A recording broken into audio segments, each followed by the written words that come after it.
Hello, you're listening to another episode of Popcorn Podcast with Lee and Tim. And in this episode, we're covering off David O. Russell's Amsterdam, plus all the latest movie and trailer news.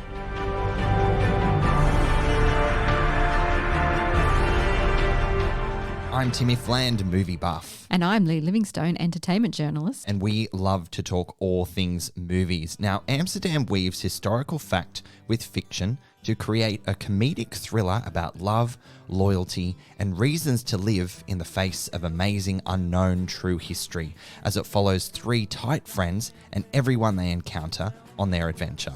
Amsterdam is written and directed by David O. Russell of Silver Linings Playbook and American Hustle fame, and it stars Christian Bale, Margot Robbie, John David Washington, Alessandra Nivola, Andrea Riseborough. I might need you to take over. There's too many here. All right, here we go. Anya Taylor-Joy, Chris Rock, Michael Shannon, Mike Myers is in there, as well as Taylor Swift, Timothy Oliphant, Zoe Saldana, Rami Malek, and finally, Robert De Niro. What a cast. What a cast indeed. We literally had to split that in two to get through.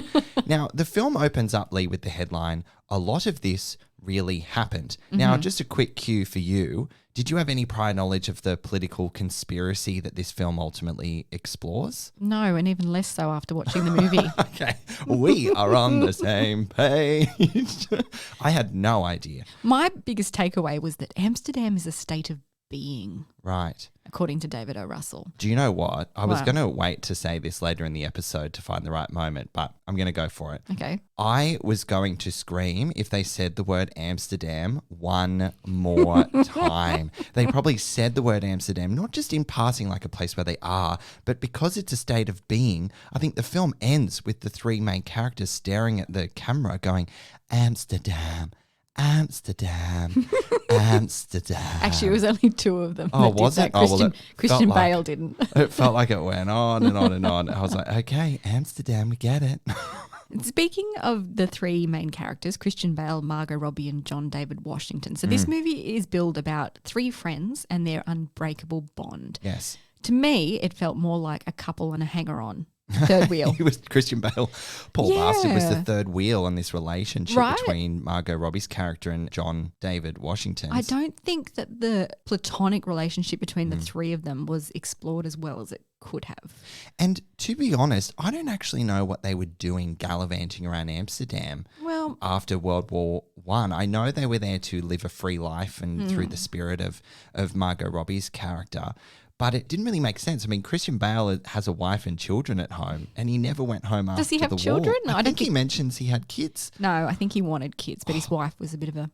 Oh yeah, she was awful. I'm just making shit up. I'm just Right. adding more characters to this film like it needs one. Don't add more characters. There's Too fucking many. There's already too many.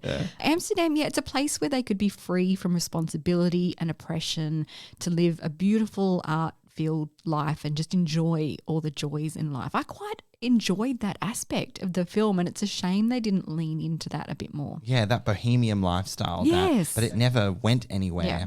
And the significance of them, other than sharing that experience, I don't feel like it held any weight to the rest of the film. The fact that they spent all that time together Right. and then reflecting on Amsterdam, it was almost just completely parked for the rest of the movie Right. as the conspiracy and all the political sort of hullabaloo Yeah. that they go down, this sort of whodunit, whatever the fuck this movie was trying to be. I guess we should expand a little bit on the political undertones Okay. because the story is set in New York in 1933. It begins there as the rumblings of World War II are gaining momentum.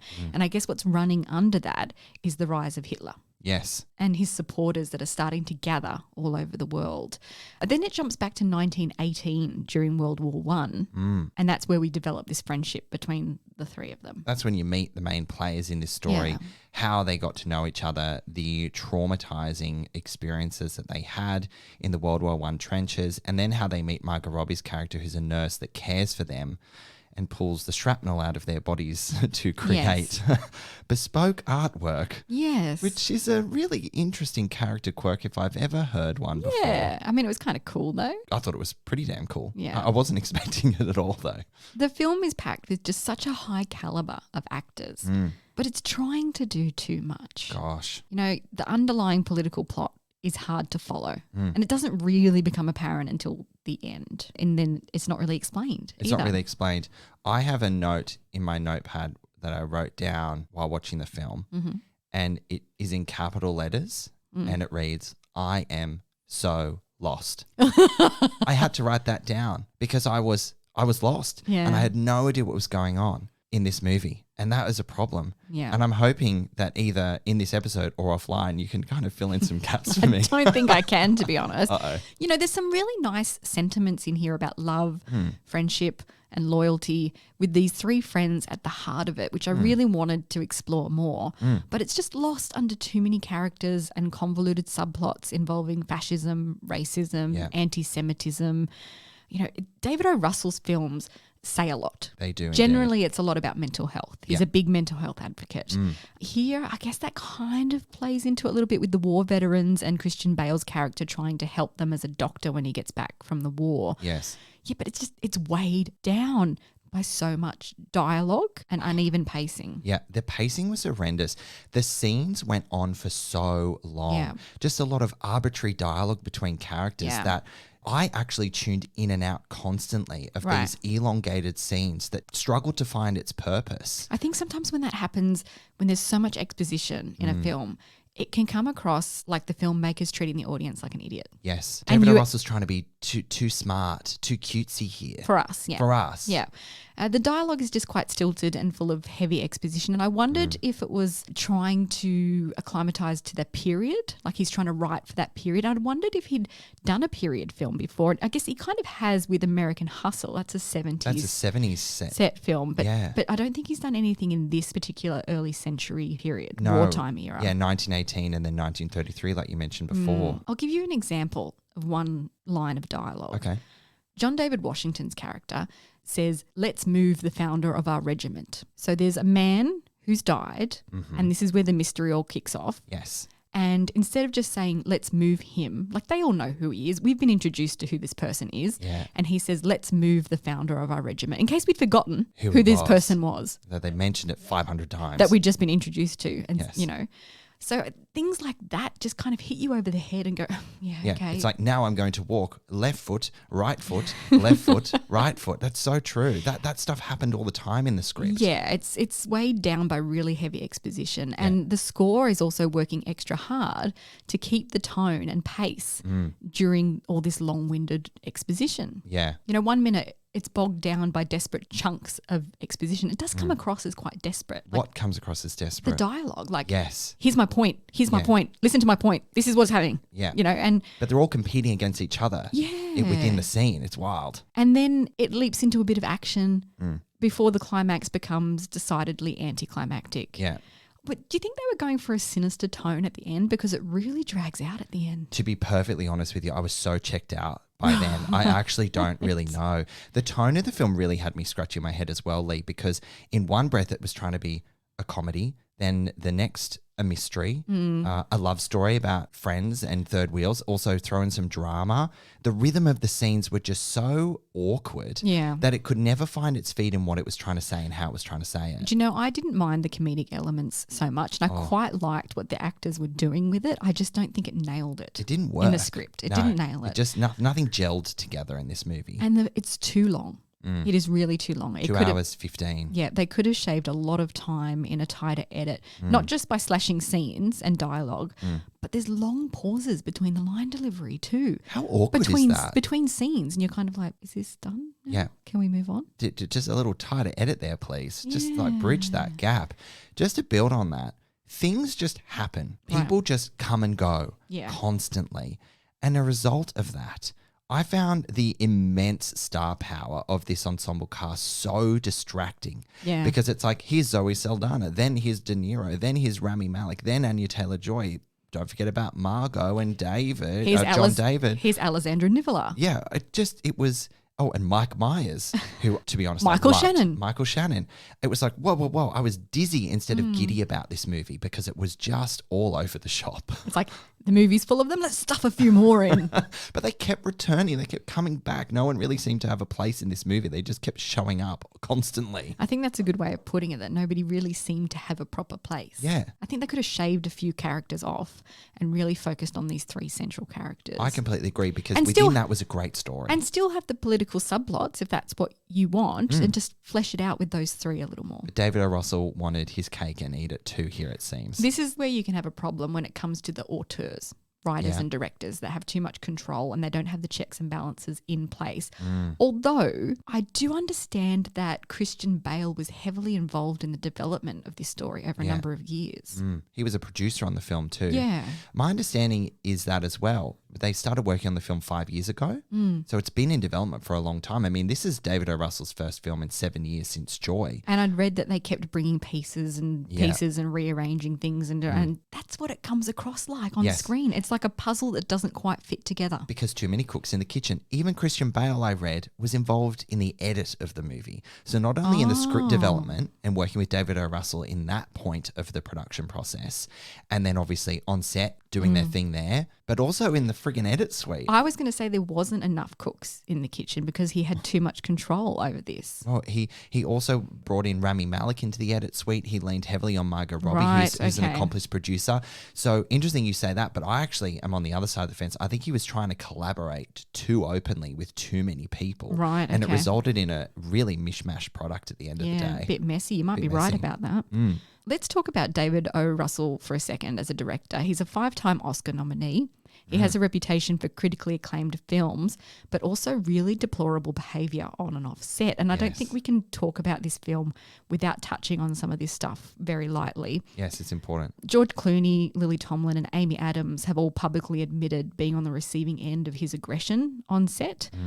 And he has admitted to groping his transgender niece because he was curious about her breast enhancements. Sickening. And when questioned about it, said that she was acting provocatively towards him. Like, ew, ew, ew, ew, Uh-oh. ew. No. No.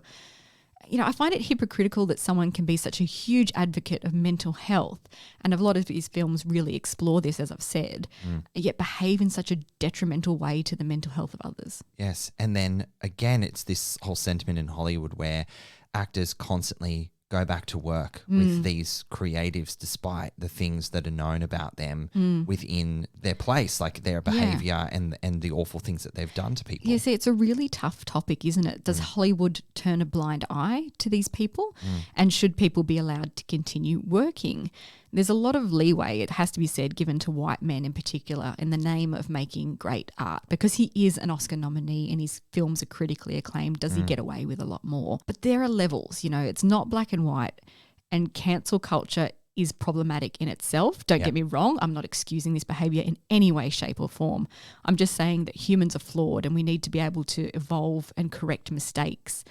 You know, we live in a society that believes in rehabilitation. So the important thing is remorse shown and are the behaviours corrected? Yes. And I think on this film, everyone has said that he was a joy to work with and it was a joy to work on. So is this him redeeming himself? I don't know. I think what's really important is that the dialogue that comes from David O. Russell and the surrounding people that he's involved in is consistent and clear and open, and he's talking about that. He needs to acknowledge his behaviour. I don't think he does though, does he? I was going to ask you, I haven't come across anything where he has acknowledged it and shown remorse.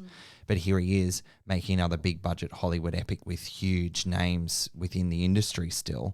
People that are continuously coming back to work with him despite it all. I think what we'll be telling is if this film doesn't do well, and I don't think it will do as well as his other films, how Hollywood reacts then. Yes. It's all about the bottom line, isn't it? Which is really fucking sad. Yes, but it is a business, Yeah. isn't it? Which is Yeah. the sad truth of it all. There was one thing that I wanted to call out here before we move on into characters and performances.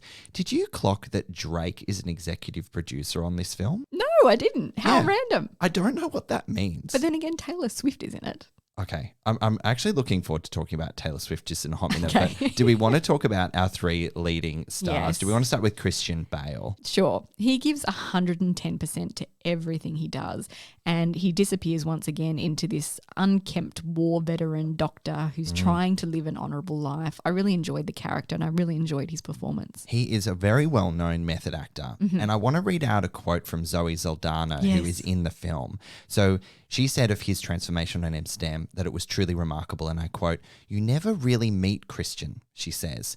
"It was my second time working with him, which was wonderful, but I still do not feel like I really know Christian." How wild is that? Yeah. You meet the characters that he brings to life, which is just so inspiring and exciting, but you have to hold your own because you find yourself looking up to him so much because he surrenders blindly to the craft of the story for the sake of his character. And that's what makes him one of the best actors of his generation. I just love, particularly one of the things about him as an actor that I really admire is how he physically brings his characters to life. His physicality is amazing. And the quirks about the look of his character here, as well as how he moves his body within the space, is so brilliant to watch. It is. In this one, he's very stooped over because he's got a lot of war injuries and Yes. yeah. And his glass eye as well. It keeps popping Yes. out and finding itself in all these precarious situations. One thing I did notice, and like that his scarring around his eye changed quite a bit. I think he was wearing a cover at one point, but then sometimes he wasn't wearing the cover, and I was like, where did the cover go? I think like the he character used- was wearing yes. a cover. Yeah, but then in the next shot, he wasn't wearing the cover, and I was like, what? I noticed that too. He tended to put the cover on, which was like a very poor attempt to make his eye look any better. I actually think it looked worse, depending on what sort of social situation he was in, especially with his Park Avenue. Is it Park Avenue? Yeah. Yeah, the Park Avenue world that his in-laws are from. He would always slap on that sort of cover for his scar so he looked more presentable, I guess. But yeah, it kept coming and going and it was a bit distracting. But he still had this wild, unkempt, curly hair. And, Yes, which yeah. was based off the cinematographer. Yes. Yeah. How cool is that? I love That's that. very cool.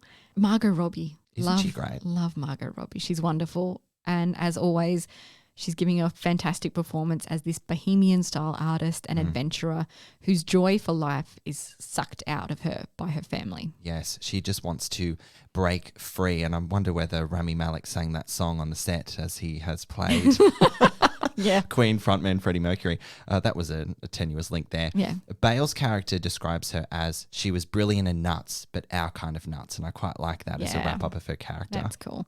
And then we've got John David Washington, who I'm kind of annoyed was wholly wasted and relegated to a love interest. There could have been so much more meat on the bones of his character. He was the straight man, I guess, because you had Christian Bale, who was quite quirky and loud as a character. Margot Robbie had certainly her quirks.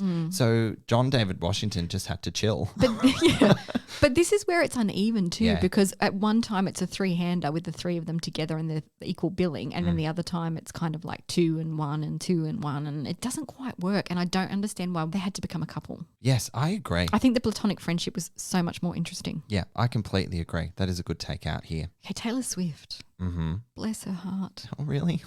Liz Meekins she plays in this movie, Yeah. but for a Very hot brief, minute. yeah, very briefly. Very briefly. What did you think of her performance? Look, with all due respect and kindness, she cannot act. No. She needs to stick to her incredibly successful and brilliant singer-songwriting career. I love her as an artist, but here, whoa. Do you know what? No, I've seen her in some other things and she's not too bad, but character acting is quite another level. Yes. And it doesn't quite work in this period sort of setting, I don't think. And also the script that David O. Russell had written did Yes. not do her any favours in her ability to find that voice either, I think. And she randomly starts singing.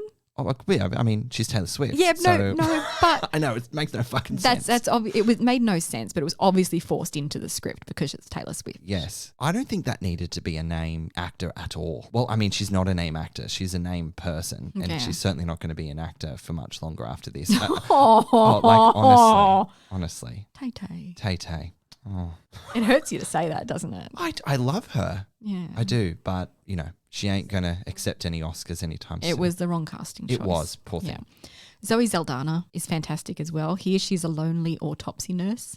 Bit of a love interest for Christian Bale's character. Yes, a bit weird. Didn't quite feel that. She didn't need to be there. No, but again, she was another cast member that just kept fucking showing up randomly throughout the movie. Lots of stuff happened to her off screen and then she shows up. She's like, I've got a broken wrist. Yeah. Cool. How did that happen? And how about when he resets the wrist?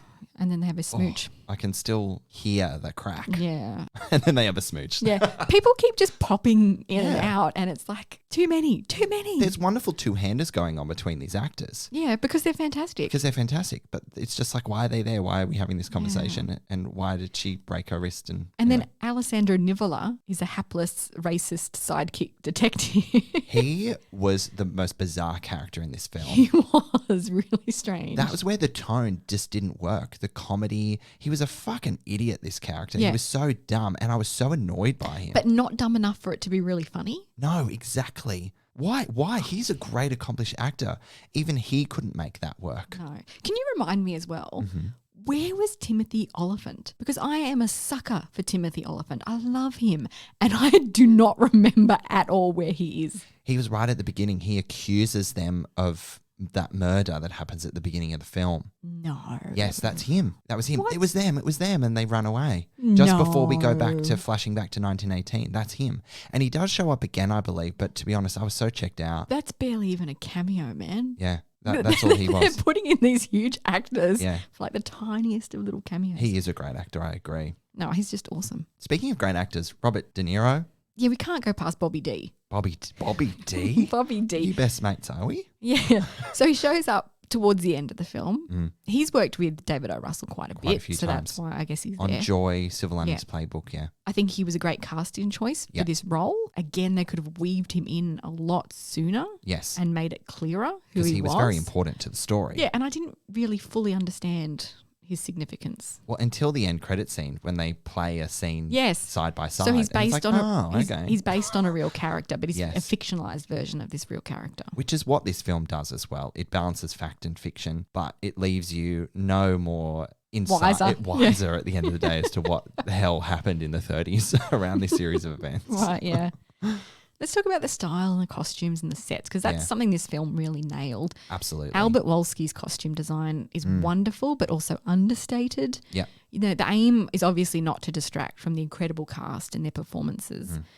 He's done Ad Astra, Charlie Wilson's War, Revolutionary Road, so he's very familiar with the period pieces. Yeah. What did you think of his costuming? I liked it. I specifically liked the balance of finding the characters of a certain class, stature, and then also their look, their own fashion, their own style. So everyone was very, very lovely to look at in that sense. Yes. And there was a very consistent approach that they made to the film. And Margot Robbie's top hat is very jaunty.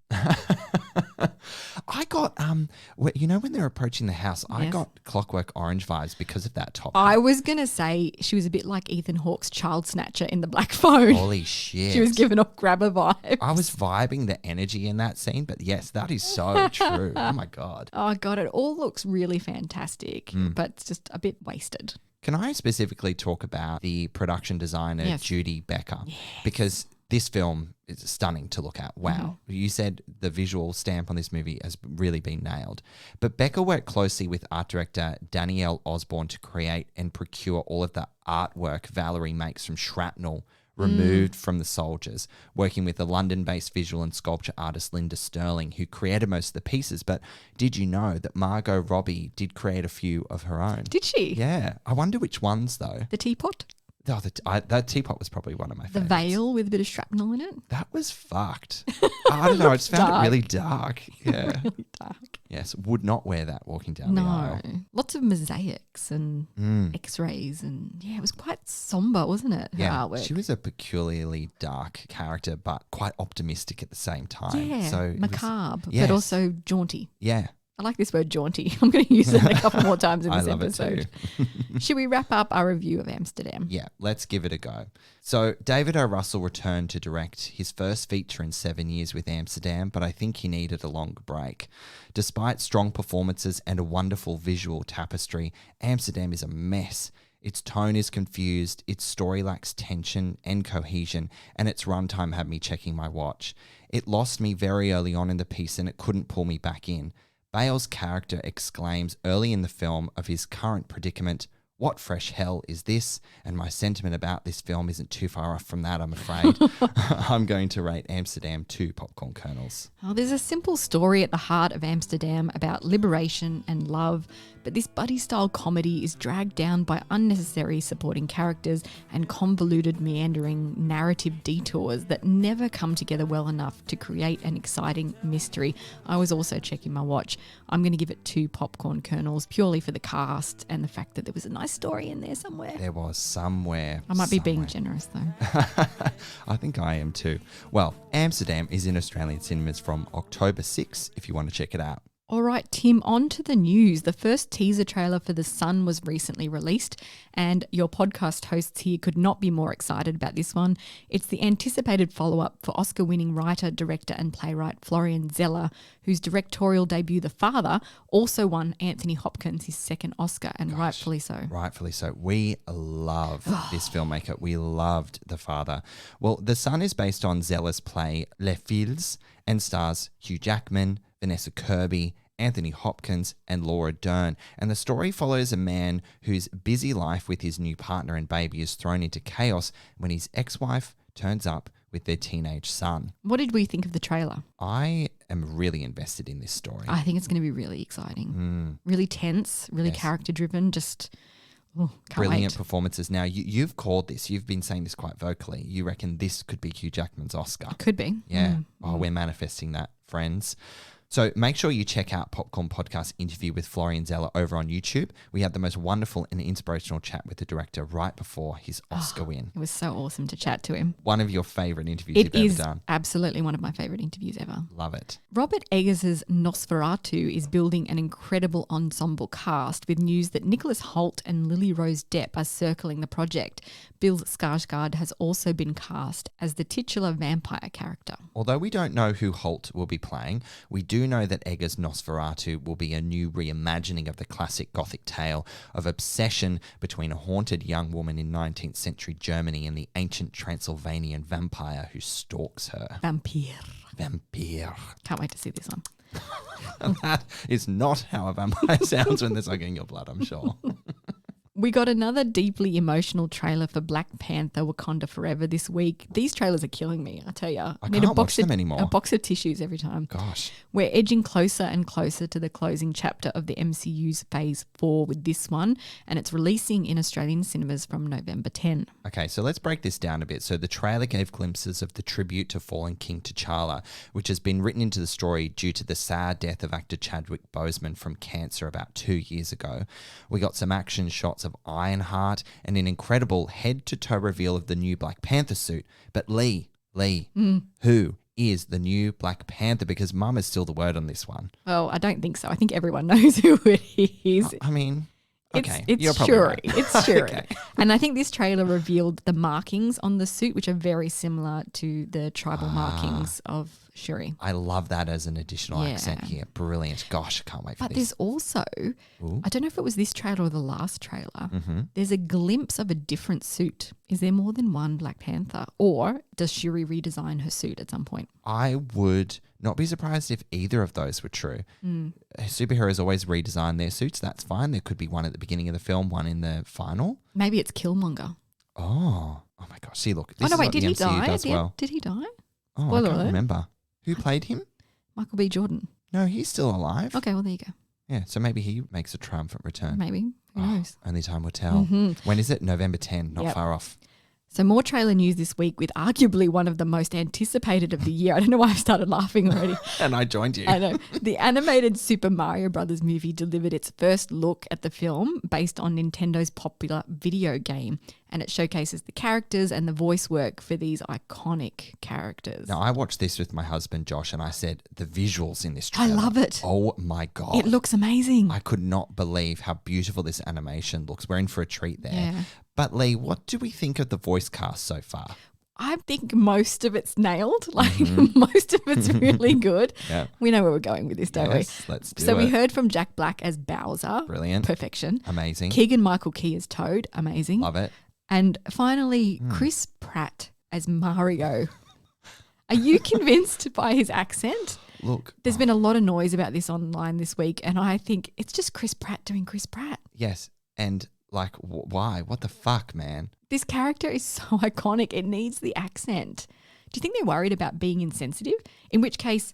Cast an Italian. Or cast a trained voice actor. Yes. What a crazy concept that is. Do you know, Chris Pratt has done a lot of voice work, to be fair. Yep. But a lot of his voice roles are generally just Chris Pratt being Chris Pratt. And that's fair because that's what he's known for. Yeah. That sound is familiar. I mean, the Lego movie. Yeah. Emmett. His character Emmett's pretty cool. Yeah, but that's Chris Pratt. But this character is so iconic and his voice is so iconic. Do you know what? I've seen so much noise about this online, like you alluded to before. People clipping up, replacing the voice with one of the actually trained voice actors from the games, just playing over and over what Chris Pratt sounds like and everyone having an opinion. Yeah.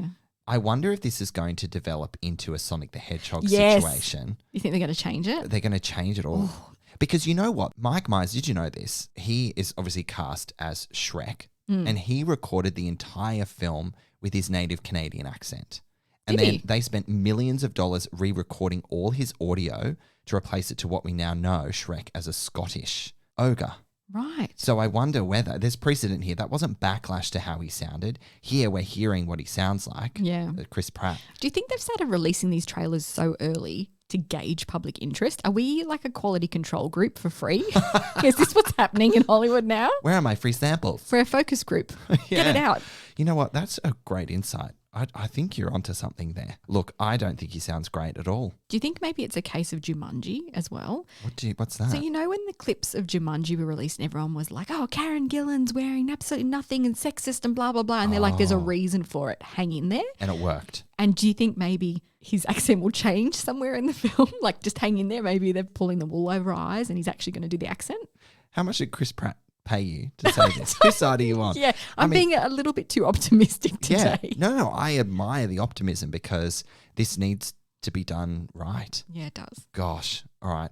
Well, the rest of the ensemble cast include Anya Taylor-Joy as Princess Peach. We have Charlie Day as Luigi and Seth Rogen as Donkey Kong. All great choices there. Brilliant. And when will we find out how this all comes together, Lee? When's it coming out? So the Super Mario Brothers movie will level up the 2023 cinema season in April of next year. If they are going to re-record all of Chris Pratt's lines, they better get onto it. They better get a wriggle on. Okay, change of pace here. Reese Witherspoon's Hello Sunshine production company is developing a Goldilocks and the Three Bears movie. It was revealed this week. So the reimagining of this classic tale will lean heavily into the title character as a powerful female protagonist, as Hello Sunshine is known for, and will mark the first partnership between Hello Sunshine and Build-A-Bear. Yeah. We've heard it all now. Every toy is getting a film. Gosh. Yeah, so that's the global family-friendly branded toy and entertainment company. Now, Build-A-Bear Workshop President CEO Sharon Price John said in a statement, "We are thrilled to partner with Hello Sunshine and Reese Witherspoon. You could feel the magnetic creativity in the air from our early discussion about the concept." What do you think this film's going to be? Do you think it's going to lean into the traditional story of the Goldilocks and the Three Bears? I wonder whether they're going to position it in a modern context. But also, it's quite a short story. Yeah. So how are you going to flesh this out into a feature-length film? I don't know. I'm still wondering about the Uno movie. Was it the Uno movie? Yeah. Oh, my God. There are no stones unturned within the gaming toy world at the moment. Like you said before, Uno movie, Christ. Let's change gears now to biopics. Okay. There's a fashion house biopics seem to be all the rage across film and TV these days, especially for Jared Leto, who recently starred in House of Gucci as Paolo Gucci. Oof.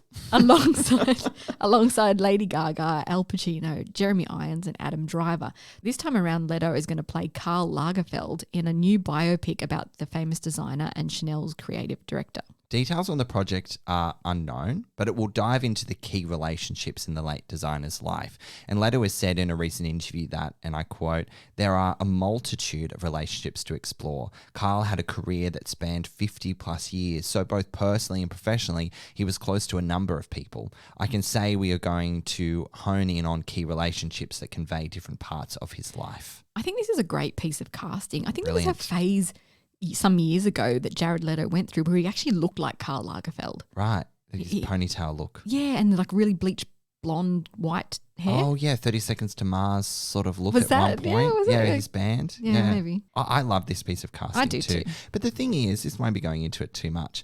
But he's the face of Gucci, right? Obviously, he was in the Gucci movie and he promotes Gucci. Oh. This is leaning into Chanel. So I wonder how his manager has cut his contracts for him to do this and promote Chanel in some way. Yeah. Well, Marvel's Blade has been hitting some speed bumps lately, which has pushed filming back to 2023. The film is a reimagining of the early 2000s action franchise, which starred Wesley Snipes originally as a half-mortal, half-immortal who hunts vampires. This one will feature Mahershala Ali, which was announced way back in 2019. Yeah, they've been sitting on this one for quite a while. You've been sleeping on Mahershala. Well, recently Blade lost its director, Bassam Tariq, due to reported scheduling conflicts, even though it's been in development for so long. And now there are reports that the current script is not up to scratch and features only 2 lackluster action scenes. Plus, it's said that the slow development process is beginning to frustrate its leading star. Well, understandably, if that's yeah. correct. And 2 lackluster action scenes. It's an action film. This is an action film. Please, bolster that bad boy up. Oh, yeah. So the film was originally slated for a November 2023 release date, but given it's only going to start filming next year, hopefully, this will likely be pushed back into 2024. This is where, if I was Kevin Feige, I'd be stressed out of my brain because these films slot in strategically in between other projects in order to connect the dots because they're also interconnected. So I think Kevin Feige might be stretched too thin. do you think, Lee? Durr. Yeah, maybe that baseball cap's a little tight on his head at the moment. He needs to loosen the strap. Yeah, or he needs like a second Kevin Feige. He needs to clone himself. Do you know what? A multiverse Kevin Feige. Seriously. that could become reality. Yeah. I'm here for that. All right, Lee. Well, that about wraps it up for another jam-packed episode of Popcorn Podcast. We covered off David O. Russell's first film in 7 years, Amsterdam. You can see Amsterdam in Australian cinemas from October 6. And as always, friends, thank you so much for listening. We'll catch you next time. Come and join in on the conversation. You can like us on Facebook and follow us on Instagram at Popcorn Podcast.